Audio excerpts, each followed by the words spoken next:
Assalamualaikum warahmatullahi wabarakatuh. Shalom alaikum bishim Yiswa Hamasya. Salam sejahtera untuk kita semua. Jika kamu baru, halo, kenalin nama saya Enrico Terlaki. Di channel ini kita akan bahas banyak sekali hal seputar Kristen dan Islam. Mulai dari perdebatan, dialog, persamaan, perbedaan, menjawab kesalahpahaman. Pokoknya semua hal tentang Kristen dan Islam akan kita bahas pada channel ini. Jadi kalau kamu belum subscribe, silahkan subscribe dulu dan tekan tombol loncengnya supaya kalau ada video terbaru dari saya kamu akan mendapatkan notifikasi. Baik, pada kali ini kita akan membahas nama Nabi Muhammad di dalam Alkitab, di dalam Bible. Pencarian nama Nabi Muhammad ini sering kali dilakukan oleh teman-teman muslim kita. Dan di satu sisi saya mengerti bahwa ini menjadi kebutuhan buat umat muslim, di mana nama Nabi Muhammad sudah seharusnya dinubuatkan oleh nabi-nabi sebelum Nabi Muhammad. Contohnya Isa Al-Masih, Musa, Ibrahim, dan lain-lain. Seperti yang tertera di dalam surah As-Saff ayatnya yang ke-6 dikatakan, Wa idh qala Isa ibnu Maryama ya bani Israel inni rasulullahi ilaikum musaddiqan lima baina yadayya minat taurati wa mubasysyiran birasulin ya'ti min ba'di ismuhu Ahmad. Bahasa Indonesianya, dan ingatlah ketika Isa putra Maryam berkata, wahai Bani Israel, sesungguhnya aku utusan Allah kepadamu yang membenarkan kitab yang turun sebelumku, yaitu Taurat, dan memberi kabar gembira dengan seorang rasul yang akan datang setelahku yang namanya Ahmad atau Muhammad. Jadi umat muslim percaya, punya keyakinan bahwa nama Nabi Muhammad itu sudah diramalkan, sudah dinubuatkan oleh nabi-nabi sebelumnya, di mana ucapan nabi-nabi sebelumnya pasti dituliskan dalam kitab-kitab sebelumnya, yaitu Taurat, Zabur, dan Injil, atau kita singkat dengan Alkitab. Jadi ini seperti menjadi kebutuhan untuk umat muslim untuk mencari nama Nabi Muhammad di dalam Alkitab. Karena kalau misalkan nama Nabi Muhammad di dalam Alkitab tidak ada, maka Quran surah As-Saff ayatnya yang ke-6 itu yang tadi kita baca, itu harus dipertanyakan apakah benar nabi-nabi sebelum menubuatkan tentang nama Muhammad. Beberapa hari yang lalu teman saya WhatsApp saya, WA saya, dan dia berkata, bro, benar nggak sih di dalam Alkitab itu di dalam Kidung Agung 5 ayat 16 itu berbicara tentang nama Nabi Muhammad. Dan pertanyaan dari sahabat saya ini, sahabat muslim saya, ini didasarkan pada video-video yang dia tonton, yaitu dari Sanihum Munir, dari Zakir Naik, dan kawan-kawan apologet muslim yang lain, di mana mereka berkata bahwa di dalam Kidung Agung 5 ayat 16 dalam bahasa aslinya, yaitu Muhammadim, seharusnya diterjemahkan sebagai Muhammad. Berikut ini videonya. When the sisters asked the question, she's given the Hebrew of the verse of the Bible from Song of Solomon, chapter number 5, verse number 16, which says, Hikkum amitakim vikulli Muhammadim zaidudi zairai baina Jerusalem. Which means, sister only translated one word, it means he's most sweet, he's altogether lovely, he's my beloved, he's my friend, O daughters of Jerusalem. This is the complete translation of the Hebrew verse she quoted. And when it says Hikkum amitakim vikulli Muhammadim, Muhammadim in the Semitic languages, when you give respect, you add im to it. Like Allah is for God, Elohim is respect for God. The same thing to the name Muhammad, they add im, and it means, it says Muhammadim. So if you read the original text, the name of Muhammad, peace be upon him, is even mentioned in the Bible. Sister is asking, then why don't the Christians believe in Prophet Muhammad, peace be upon him? Sister, you should ask this question to the Christians. I asked this question to hundreds of Christians, Alhamdulillah, some of them accepted Islam. Jadi menurut mereka, seharusnya kata Muhammadim itu diterjemahkan sebagai nama Nabi Muhammad. Bagaimana kalau kita langsung saja lihat dalam Kidung Agung 5 ayatnya yang ke-16. Di dalam LAI, Lembaga Alkitab Indonesia Terjemahan Baru, yaitu bahasa Indonesia, dikatakan kata-katanya manis semata-mata. Segala sesuatu padanya Muhammadim, menarik ya. Seharusnya diterjemahkan Muhammad kata mereka, tapi malah diterjemahkan menarik. Demikianlah kekasihku, demikianlah temanku, hai putri-putri Yerusalem. Dalam bahasa Inggris, King James Version dikatakan, His mouth is most sweet, he is altogether lovely. This is my beloved, this is my friend, O daughters of Jerusalem. Dan di dalam bahasa Ibrani yang mereka permasalahkan tadi, itu dikatakan Hiko mamtakim. Hiko artinya mulut ya, mulutnya. Mamtakim artinya manis. Hiko mamtakim vehulo Muhammadim. Dan segala sesuatu, kayak bahasa Arab wakullu, vehulo, dan segala sesuatu padanya Muhammadim, menarik ya. Muhammadim, menarik. Zeh dodi, inilah kekasihku. Vezechrei, inilah sahabatku. Benot Yerusalem, wahai putri-putri Yerusalem. Jadi menurut Zakir Naik, Sanihum Munir, dan kawan-kawan, kata Muhammadim yang barusan kita baca tadi, ini seharusnya diterjemahkan sebagai Muhammad ya. Dimana kata mereka berasal dari kata Mahmad, terus ditambahin im, kayak Eloh ditambahin im, Kerub ditambahin im, Syama ditambahin Syamaim. Begitu juga kata Mahmad yang artinya Muhammad ditambahin im untuk penghormatan. Jadi menurut mereka Kidung Agung 5 ayat 16 haruslah diterjemahkan sebagai berikut. Kata-katanya manis semata-mata, dialah Muhammad. Demikianlah kekasihku, demikianlah temanku, hai putri-putri Yerusalem. Jadi apakah benar bahwa kata Muhammadim ini adalah nama Muhammad? Singkatnya, kata Muhammadim di dalam Kidung Agung 5 ayatnya yang ke-16 tidak membahas tentang Muhammad. So it's a big no bahwa kata Muhammadim itu berarti Muhammad. Didasari pada 3 alasan berikut. Yang pertama adalah alasan konteks.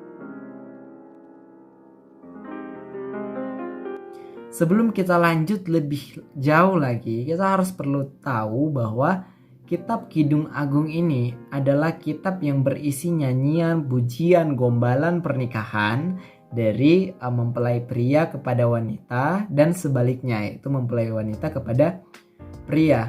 Nah, di dalam konteks Kidung Agung 5 ayatnya yang ke-16, di mana Kidung Agung 5 ayat 16 ini satu ya. Jadi dia seutuhnya kalau kita lihat itu dimulai dari ayat 8. Dan konteksnya apa teman-teman? Ternyata Kidung Agung 5 ayat 8 sampai 16 ini adalah kata-kata dari mempelai perempuan. Jadi kalau teman-teman baca Kidung Agung 5 ayat 8 sampai 16 itu berisi tentang pujian dari mempelai perempuan kepada mempelai laki-laki gitu. Dan di sini mempelai perempuannya adalah gadis sulam. Siapa gadis sulam? Gadis sulam itu kalau dalam bahasa Indonesia adalah kembang desa. Jadi cewek cantik tapi dari desa gitu. Kalau kita mau membagi Kidung Agung 5 ayat 8 sampai 16, kita dapat membaginya menjadi 3 bagian ya.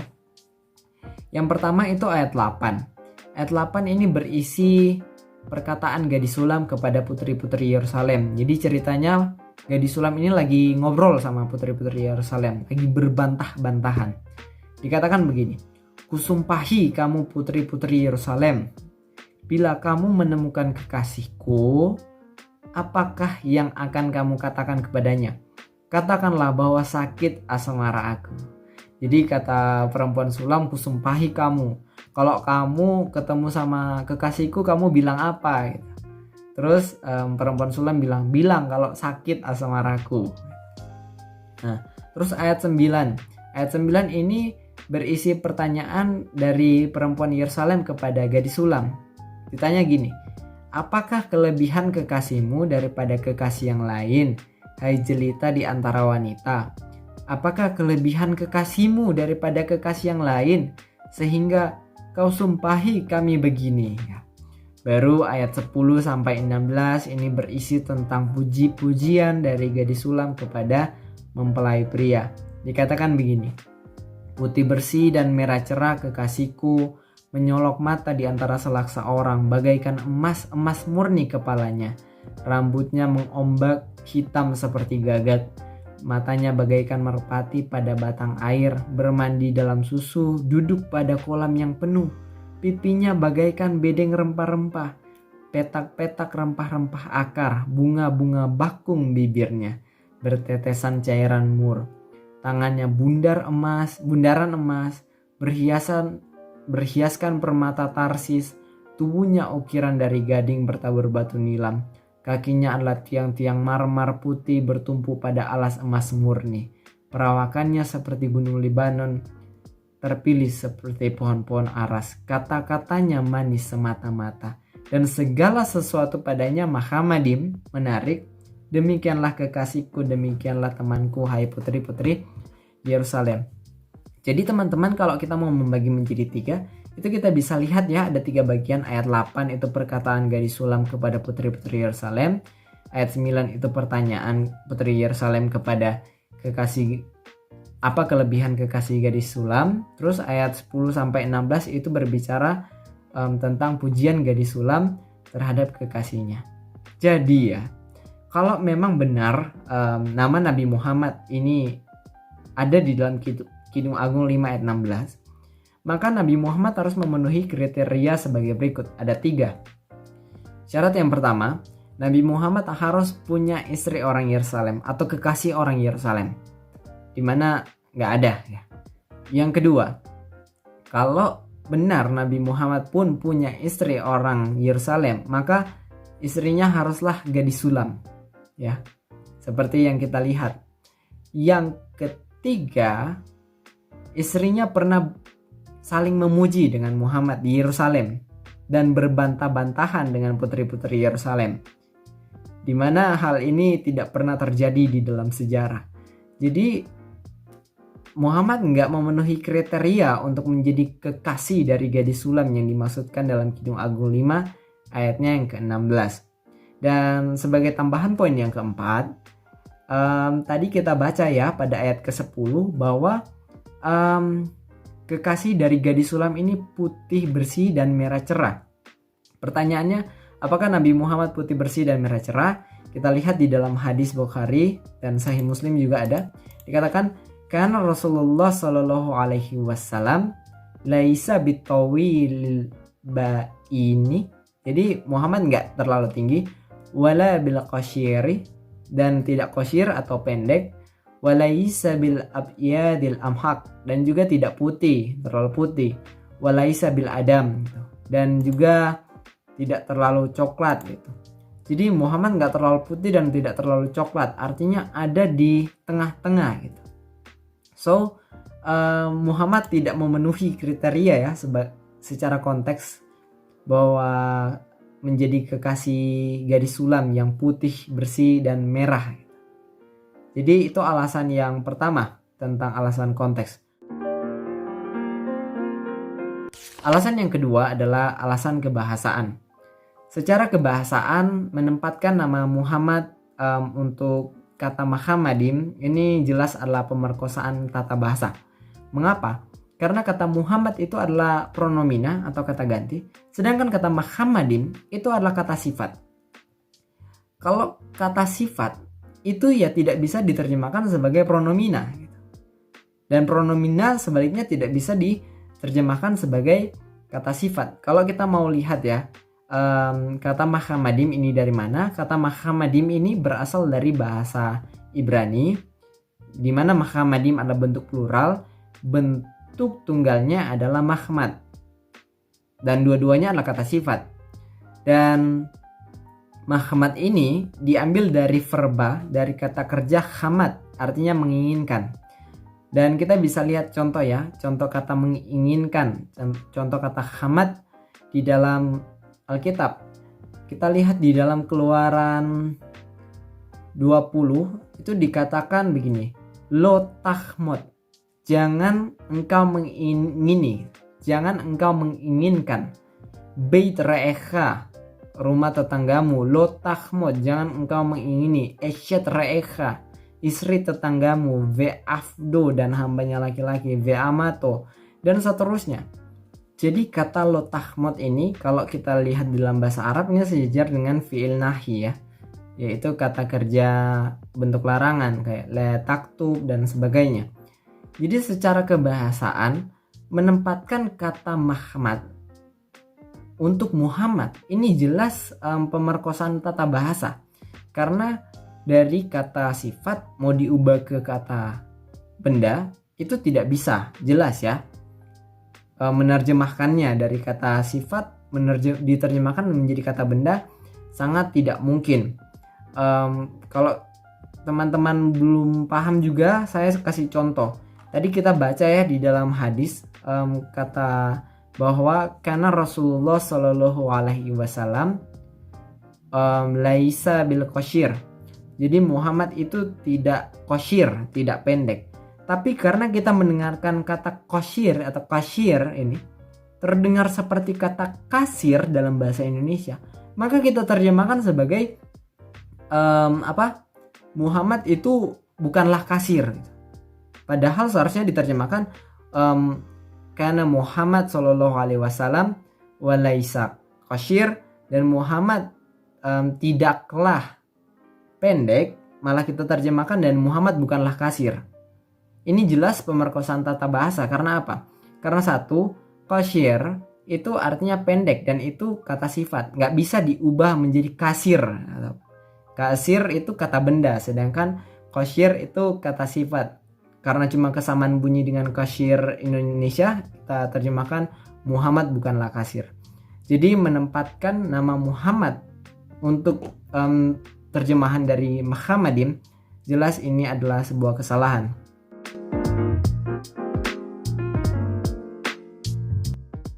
Yang ketiga adalah ketidakcocokan. Mungkin ini akan jadi alasan terakhir saya.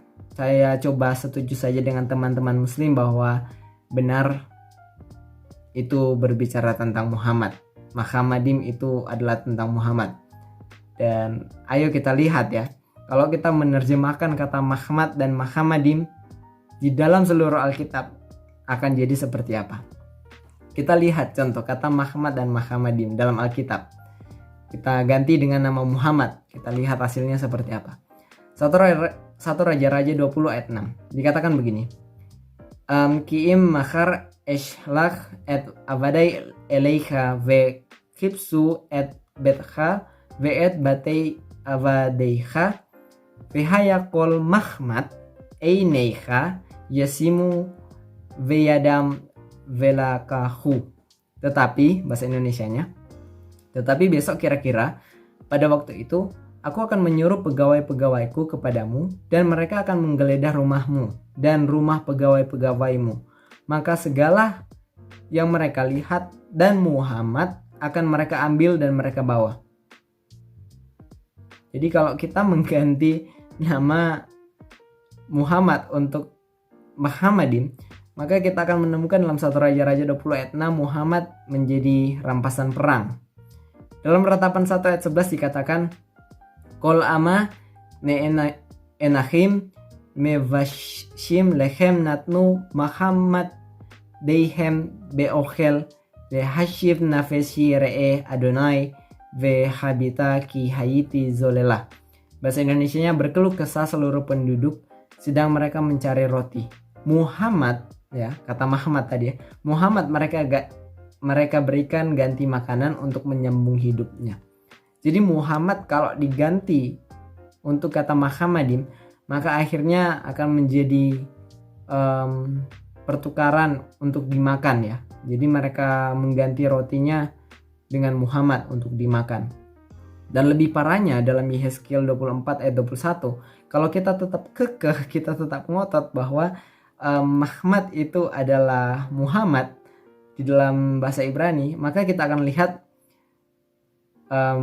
dikatakan begini, Emor levet Israel koh amar Adonai Elohim hini mechalel et mikdashi geon uzgem mahmat einechem umachmal nafshechem uvenechem ufenotechem asher azaftem bacheref yipolu.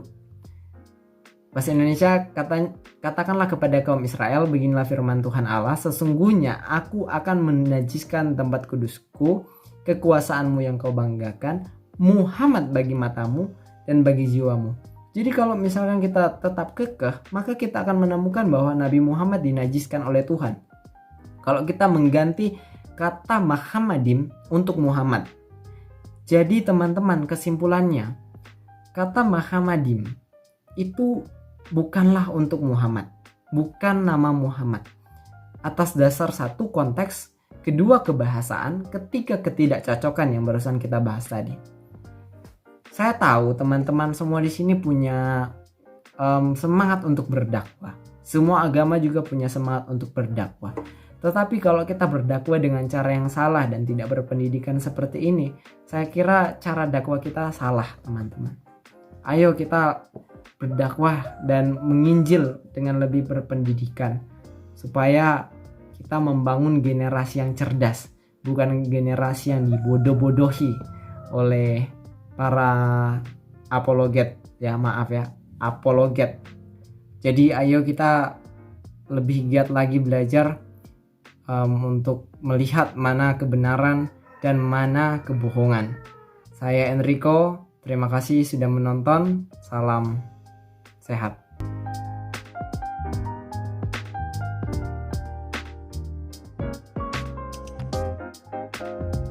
Jika kamu suka dengan video ini, silahkan like, share, dan subscribe supaya lebih banyak orang lagi yang memahami tentang kebenaran iman Kristen. Saya Enrico, sampai jumpa.